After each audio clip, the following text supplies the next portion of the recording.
लगा कि दान में इतनी ताकत होती है कि भगवान को भी गुनाह कर देती है। सच कह रहा हूं। जो तुम ब्राह्मणों को बुलाते हो, पूजा पाठ करवाते हो, 1100, 1000, 2000 रुपए देकर कहते हुए ले लूट मचा रखी पंडित जी ने, तो यही है तुम्हारे 1100 में, 1500 में, 2000 में, 5000 में यज्ञ करके हवन करके, अरे तुम्हारे जिनका कोई मोल ही नहीं है पापों को ले जाते हैं ब्राह्मण देवता, तुम्हें उसमें भी जोर पड़ रहा है। तुम ले लो किसी के पाप, एक पाप नहीं उठाया जाएगा तुमसे। पाप अगर पूछोगे सब वजन किसमें है तो पाप से भारी कोई नहीं है संसार में, पाप से भारी कुछ नहीं है। तो वायु से कोई हल्का नहीं है, जल से कोई हल्का नहीं। तो इसलिए पाप तो एक तिल के बराबर भी नहीं होता।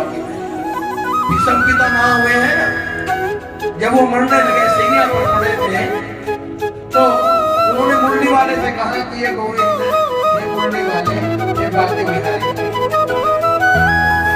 मुझे अपने 100 जन्म याद है। कितने जन्म? 100 जन्मों में मैंने कोई गलती नहीं की, मैंने कोई पाप नहीं किया, मैंने किसी का दिल नहीं दुखाया।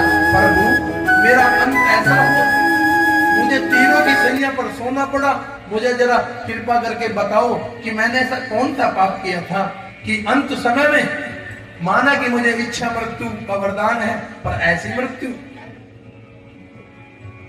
तो मुरली वाले कहते हैं कि आओ थोड़ा पीछे चलते हैं। लेकर गए उनको, उनके 100 जन्म पहले एक बार वो जंगल में जा रहे थे और रास्ते में एक सांप पड़ा था। उन्होंने वो सांप तीर पर उठाया और ऐसे करके फेंक दिया। उन्होंने किया तो अच्छा ही था कि भाई ये किसी रथ के नीचे आ जाता, लेकिन गलती से वो जो सांप था जाकर दूर एक झाड़ पर गिरा, एक बेरी पर गिरा, उसमें कांटे थे और सारे कांटे उस सांप में चुभ गए। वो तड़पने लगा, वो कहने लगे परमात्मा मैंने तो इसका कुछ बुरा भी नहीं किया। तो उस सांप की आह वो लगी, वो पाप हुआ, गलती से हुआ पर हुआ ना।